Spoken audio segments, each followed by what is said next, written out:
बघूया 100% बातम्या। शुक्रवारी जगावर 2024 मधलं सर्वात मोठं IT संकट कोसळलं।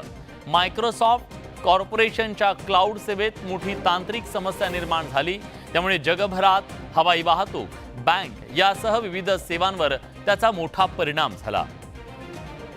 मायक्रोसॉफ्टच्या यंत्रणेत बिघाड झाल्यानं जगभरातील युजर्सना अडचणींचा सामना करावा लागला। अनेकांचे कॉम्प्युटर आणि लॅपटॉप अचानक बंद पडले, त्यावर निळ्या रंगाची स्क्रीन दिसू लागली, यावर blue screen of the death error असा मेसेज दिसू लागला। मायक्रोसॉफ्टमधील या तांत्रिक बिघाडामुळे भारतासह जगभरातले उड्डाणं मोठ्या प्रमाणात प्रभावित झाली। काही उड्डाणं रद्द करावी लागली, तर काही उड्डाणांना विलंब झाला। भारतातील इंडिगो, स्पाइसजेट, अकासा, एअर इंडिया एक्सप्रेसची विमानसेवा बाधित झाली। मायक्रोसॉफ्टच्या बिघाडामुळे विमानतळावरील बुकिंग आणि चेक इन सेवांना फटका बसला।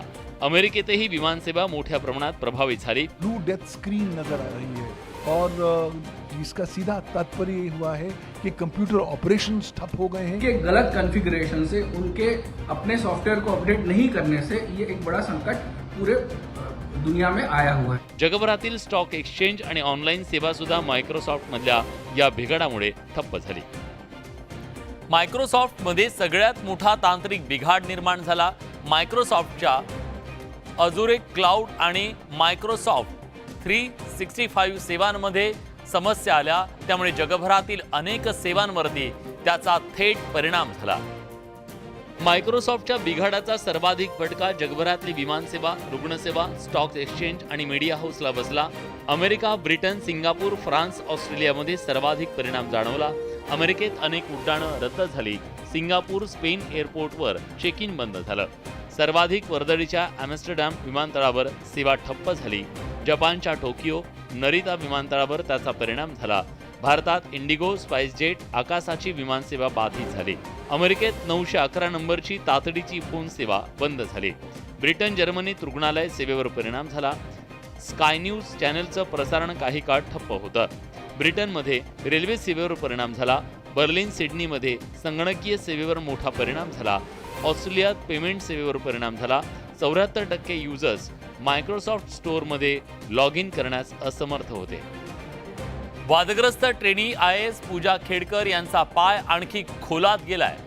विविध पातळ्यांवर पूजा खेडकर यांच्या मागे चौकशीचा ससेमिरा लागण्याची शक्यता आहे। असं असताना आता केंद्रीय लोकसेवा आयोग अर्थात UPSCनं पूजा खेडकर यांच्या विरोधात कारवाईला सुरुवात केली आहे आणि FIR दाखल केली। पूजा खेडकर यांच्या विरोधात UPSC कडून गुन्हा दाखल करण्याचा निर्णय घेण्यात आलाय। तसंच UPSCनं पूजा खेडकर यांना कारणे दाखवा नोटीस बजावली आहे। या संदर्भात UPSCनं प्रसिद्धी पत्रक जारी केलंय। पूजा खेडकर यांची उमेदवारी रद्द का करू नये? UPSC कडून खेडकर यांना कारणे दाखवा नोटीस बजावण्यात आली आहे। यापुढे कोणतीही परीक्षा द्यायला बंदी घालण्यात आली आहे। अनेकदा नियम डावलून UPSC परीक्षा दिल्याचा त्यांच्यावर ठपका ठेवण्यात आलाय। ओळखपत्र बदलणं, आई वडिलांचे आणि स्वतःचं नाव बदलून परीक्षा देणं, ईमेल ID, पत्ता, मोबाईल नंबर आणि सही बदलल्याचाही ठपका ठेवण्यात आलाय। पुढील काळात शासकीय नोकरीसाठी कुठलीही परीक्षा देता येणार नाही। खेडकर यांना कायदेशीर कारवाईला आता सामोरं जावं लागणार आहे। पूजा खेडकर यांच्यावर कारवाई होणार का, की त्यांना वरपासून खालपर्यंत वेळोवेळी पाठिंबा दिला तिथपर्यंत देखील चौकशी पोहोचणार का, त्यांच्यावर कारवाई होणार का, हे पाहणं महत्त्वाचं आहे। पूजा खेडकर यांनी पिंपरी चिंचवड महानगरपालिकेकडून दिव्यांगत्वाचा दाखला मिळवण्यासाठी रहिवाशी असल्याचा पुरावा म्हणून जे रेशन कार्ड सादर केलं होतं त्यातला पत्ता खोटा असल्याचं समोर आलं। त्या रेशन कार्डवर त्यांनी प्लॉट नंबर 52 देहू आळंदी तळवडे हा पत्ता दिला, मात्र हा पत्ता थर्मोवेरिटा या इंजिनिअरिंग प्रायव्हेट लिमिटेड कंपनीचा असल्याचं आता समोर आलं। थर्मोवेरिटा इंजिनिअरिंग प्रायव्हेट लिमिटेड कंपनी पूजा खेडकर यांची आई मनोरमा खेडकर यांच्या नावे आहे। या कंपनीनं महापालिकेचा 2,77,000चा कर थकवल्याचं समोर आलंय। कर थकवल्यानं ही कंपनी सील करण्यात आली आहे। आपल्या महाराष्ट्र महानगरपालिका अधिनियमाच्या मध्ये तरतूद आहे की अशा प्रॉपर्टीजवरती आपण जंगम मालमत्ता व स्थावर मालमत्ता ह्याची जप्तीची कार्यवाही करतो। आपण तशा सूचना दिलेल्या आहेत। ही कंपनी रेड झोन क्षेत्रात उभारली गेली असल्यानं त्याच्यावर कारवाईची शक्यता आहे। आणि त्या रेड झोनच्या भागामध्ये सर्वच ह्या ज्या फॅक्टरीज आहेत आणि किंवा आता जी चालू आहेत जे काही रहिवासी किंवा वाणिज्य इमारती असतील त्या अनधिकृत स्वरूपाच्या आहेत आणि आपल्याला याच्यामध्ये नियमानुसार कारवाई करता येईल. मुळशीतल्या शेतकऱ्याला धमकवल्याप्रकरणी मनोरमा खेडकर सध्या अटकेत आहेत, तर दिलीप खेडकर यांच्यावरही अटकेची टांगती तलवार आहे. त्यातच मनोरमा खेडकर यांची थर्मोव्हेरिटा कंपनी महापालिकेनं सील केल्यानं खेडकर कुटुंब गोत्यात आलंय. काही दिवसांपासून विशाळगडावरच्या अतिक्रमणाचा मुद्दा चर्चेत आहे. गेल्या रविवारी अतिक्रमणावर कारवाई करण्याच्या मागणीसाठी करण्यात आलेल्या आंदोलनाला हिंसक वळण लागलं. त्यानंतर प्रशासनानं विशाळगडावरच्या अतिक्रमणावर कारवाई सुरू केली. विशाळगडावर झालेला हिंसाचार आणि अतिक्रमणाच्या कारवाईमुळे कोल्हापूर जिल्ह्यासह राज्यभरात तणाव निर्माण झाला. या प्रकरणी हायकोर्टात दाद मागण्यात आली होती. या प्रकरणाची शुक्रवारी तातडीनं सुनावणी झाली. यावेळी हायकोर्टानं राज्य सरकार आणि स्थानिक यंत्रणेवर ताशेरे ओढले. विशाळगडावरील अतिक्रमण कारवाईला स्थगिती द्या. भर पावसात विशाळगडावरील बांधकामावर हातोडा का चालवण्यात आला? घरं पाडली तर अधिकाऱ्यांना जेलमध्ये पाठवायला मागे पुढे पाहणार नाही. कायदा आणि सुव्यवस्था राखण्याची जबाबदारी कुणाची आहे? विशाळगडावरील हिंसाचारासंदर्भात काय कारवाई करणार? सप्टेंबरपर्यंत विशाळगडावरच्या बांधकामाला हात लावू नये असे आदेश हायकोर्टाने दिले. विशाळगडावर आंदोलकांनी धार्मिक स्थळावर चढाई केल्याचा याचिकाकर्त्यांचा आरोप गंभीर आहे असं निरीक्षण कोर्टानं नोंदवलं. लंडनमधील व्हिक्टोरिया अँड अल्बर्ट संग्रहालयात असलेली शिवकालीन वाघनखं महाराष्ट्रात दाखल झाली आहेत. ही वाघनखं साताऱ्यातल्या वस्तू संग्रहालयामध्ये ठेवण्यात आली आहेत. या निमित्तानं साताऱ्यात भव्य दिव्य सोहळा आयोजित करण्यात आला होता. ही वाघनखं उद्यापासून जनतेला पाहता येणार आहे. लंडनमधील व्हिक्टोरिया अँड अल्बर्ट संग्रहालयातील शिवकालीन वाघनखं साताऱ्यातल्या छत्रपती शिवाजी महाराज वस्तू संग्रहालयात ठेवण्यात आली आहेत. वाघनखं ठेवण्यात आलेल्या दालनाचं राज्याचे मुख्यमंत्री आणि उपमुख्यमंत्र्यांच्या हस्ते उद्घाटन करण्यात आलं. आजचा दिवस तुमच्या अभिमानाचा आणि गौरवाचा दिवस असल्याचं यावेळी मुख्यमंत्री आणि उपमुख्यमंत्र्यांनी म्हटलं. या वाघनखांबाबत गैरसमज पसरवू नका असं आवाहन यावेळी करण्यात आलं. काही चांगलं घडत असेल तर त्याला काहीतरी खोडा घालण्याचा प्रयत्न काही जण करत असतात. त्यांना समाधान मिळतं मला आजपर्यंत कळालेलं नाहीये. काहींच्या बुद्धीवर जंग चढलाय. मुख्यमंत्री महोदय, त्या वाघनखांनी त्यांची बुरशी आणि जंग काढण्याचं काम हे मात्र निश्चितपणे आपण कराल हा मला विश्वास आहे. पराक्रमाचं प्रतीक ठरलंय. हा शिवकालीन इतिहास, त्याचा साक्षीदार असलेल्या गोष्टींचं जतन हे आपलं कर्तव्य आहे. उद्यापासून सर्वसामान्य नागरिकांना ही वाघनखं पाहता येणार आहेत. लोकसभा निवडणुकीत पिपाणी या चिन्हानं राष्ट्रवादी काँग्रेस शरदचंद्र पवार पक्षाला फटका बसला. शरद पवार यांच्या पक्षानं तुतारी वाजवणारा माणूस या चिन्हावर निवडणूक लढवली. मात्र या निवडणुकीत काही अपक्ष उमेदवारांना पिपाणी चिन्ह देण्यात आलेलं होतं. यामुळे मतदारांना तुतारी आणि पिपाणी यातला फरक न समजल्यानं राष्ट्रवादी शरदचंद्र पवार पक्षाच्या उमेदवारांना फटका बसला. या चिन्हामुळे साताऱ्यात पवारांच्या पक्षाचे शशिकांत शिंदे यांचा थोडक्यात पराभव झाला. राष्ट्रवादी शरदचंद्र पवार पक्षानं पिपाणी चिन्ह रद्द करावं अशी मागणी निवडणूक आयोगाकडे केली. तसंच ट्रम्पेटचा उल्लेख मराठीत तुतारीऐवजी ट्रम्पेट असाच ठेवावा अशी मागणी करण्यात आली होती. या मागणीची दखल घेत निवडणूक आयोगानं पवारांच्या पक्षाला दिलासा दिलाय. अखेर निवडणूक आयोगानं ट्रम्पेटचा उल्लेख मराठीत तुतारीऐवजी ट्रम्पेट असाच ठेवायला मान्यता दिली. ट्रम्पेट आणि अनुक्रमांक 173 वरील तुतारी ही मुक्त चिन्हे गोठवण्यात येत आहेत असं एक पत्रक सुरेश काकाणींच्याकडून काढण्यात आलेलं आहे. 50% दिलासा आहे, तर आम्ही हे चिन्ह काढूनच टाका अशी मागणी केली. आगामी विधानसभा निवडणुकांच्या तोंडावर आयोगाच्या या निर्णयानं राष्ट्रवादी शरदचंद्र पवार पक्षाला मोठा दिलासा मिळालाय. उपमुख्यमंत्री अजित पवारांचं जॅकेट सध्या चांगलंच चर्चेत आहे. गेल्या काही दिवसांपासून अजित पवार गुलाबी रंगाच्या जॅकेटमध्ये पाहायला मिळत आहेत. तसंच पक्षाचे बॅनर आणि होर्डिंगवर सुद्धा गुलाबी रंगाचा वापर वाढलेला पाहायला मिळतोय. अजित पवारांच्या या गुलाबी जॅकेटवरून राज्याचं राजकारण सुरू झालंय.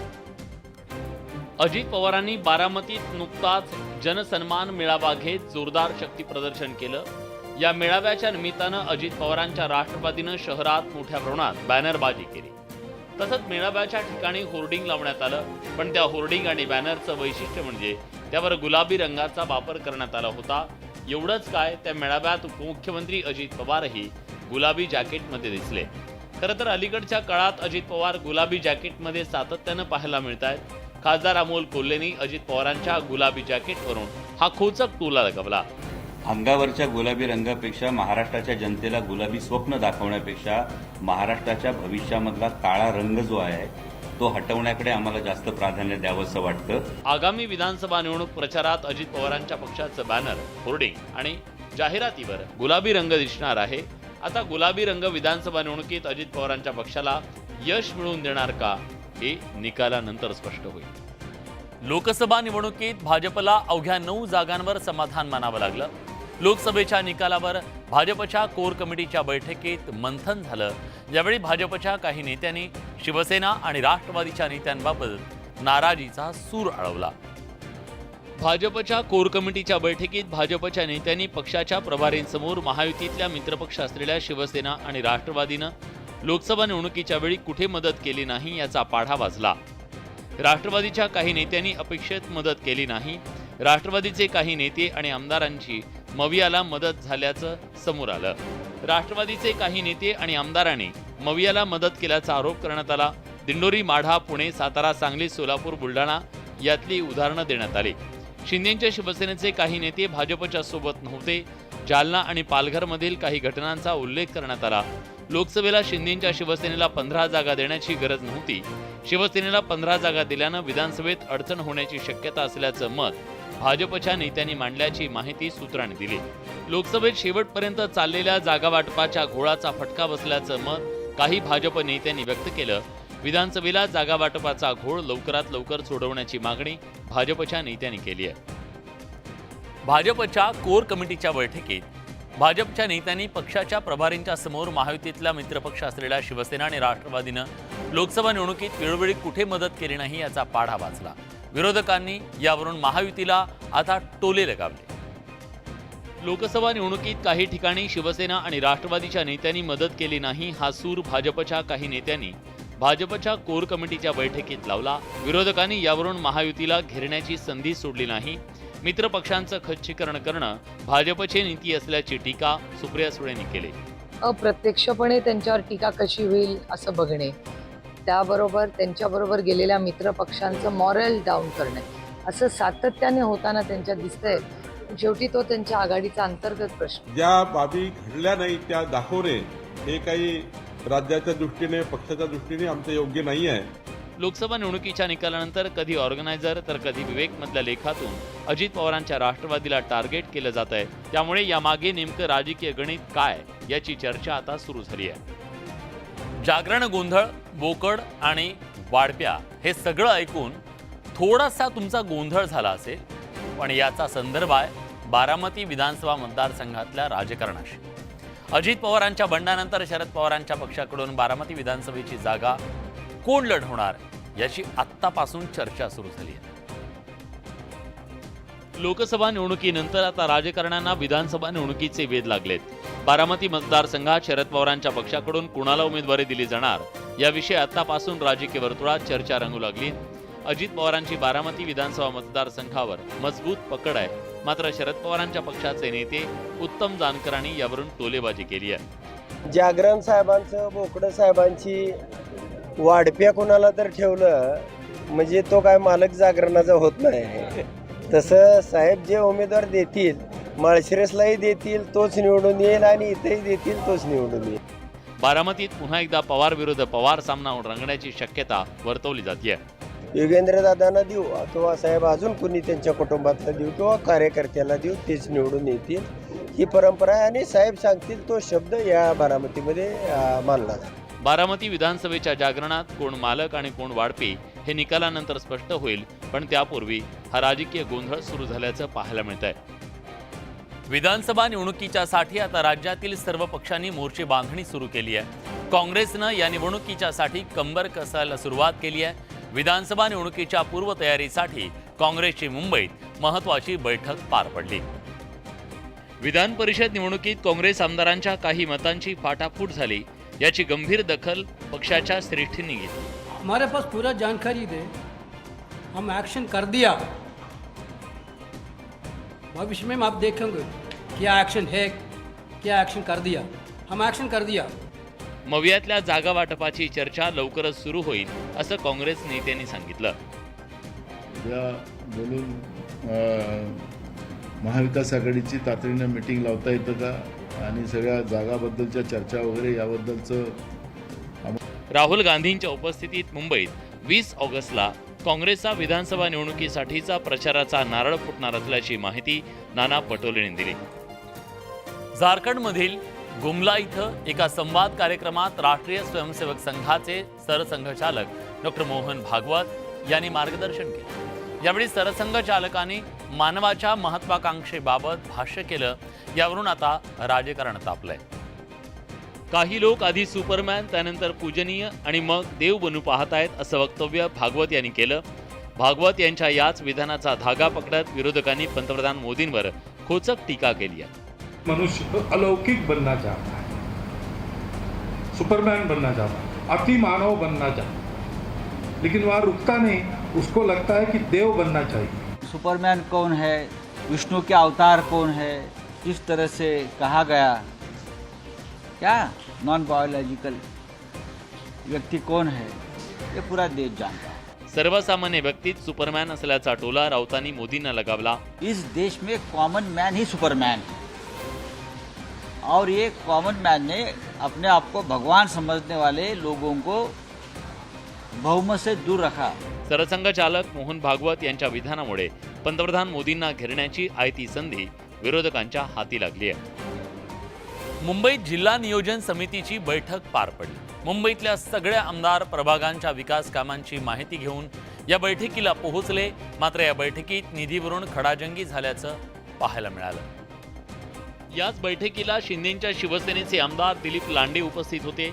मुंबईत सध्या मुसळधार पावसामुळे काही भागात पडझडीचे प्रकार घडले. ही बाब दिलीप लांडेंनी जिल्हा नियोजन समितीच्या बैठकीत उचलून धरली. निधीच्या मुद्द्यावरून आमदार दिलीप लांडेंनी संताप व्यक्त केला. आमदार लांडेंनी मुंबई उपनगराचे पालकमंत्री आणि भाजपचे आमदार मंगलप्रभात लोढा यांच्यासमोर विकास कामांसाठी आणलेले कागदपत्र फाडत निषेध व्यक्त केला. काजू बदाम द्यायला निधी आहे, मात्र विकास कामं करायला निधी नाही असं म्हणत लांडेंनी बैठकीवर बहिष्कार घातला.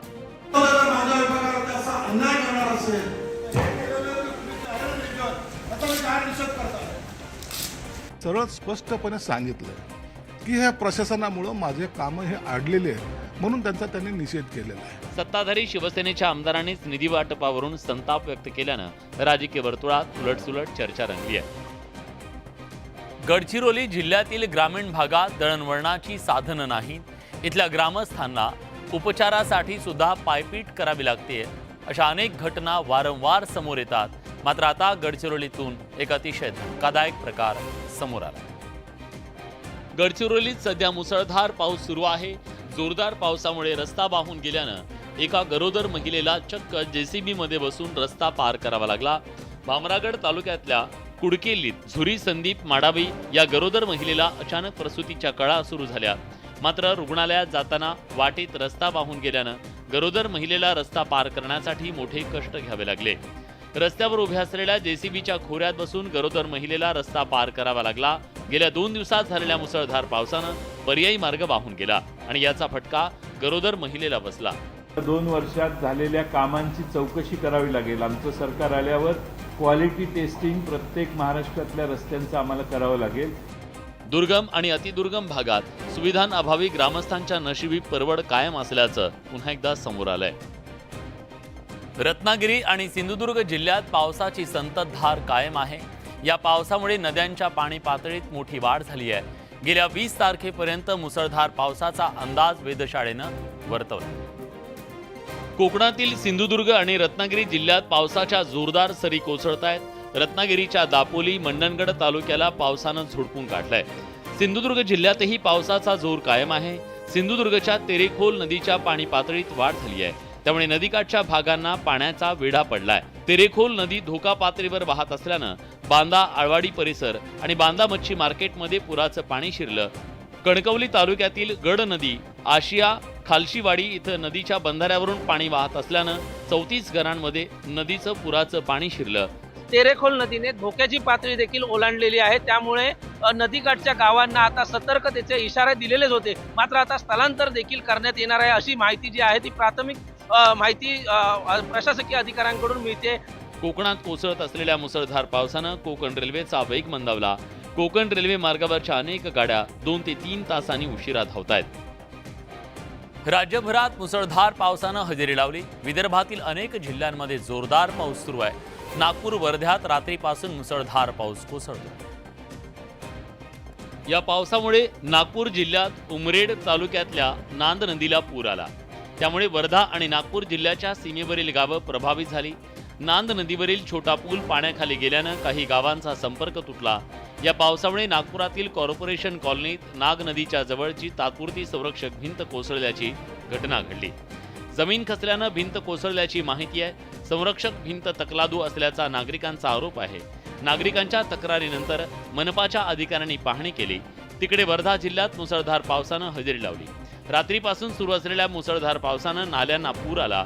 पावसामुळे जिल्ह्यातले काही लहान मोठे मार्ग वाहतुकीसाठी बंद करण्यात आले। अतिवृष्टीच्या पार्श्वभूमीवर प्रशासनाकडून शाळांना सुट्टी देण्यात आली।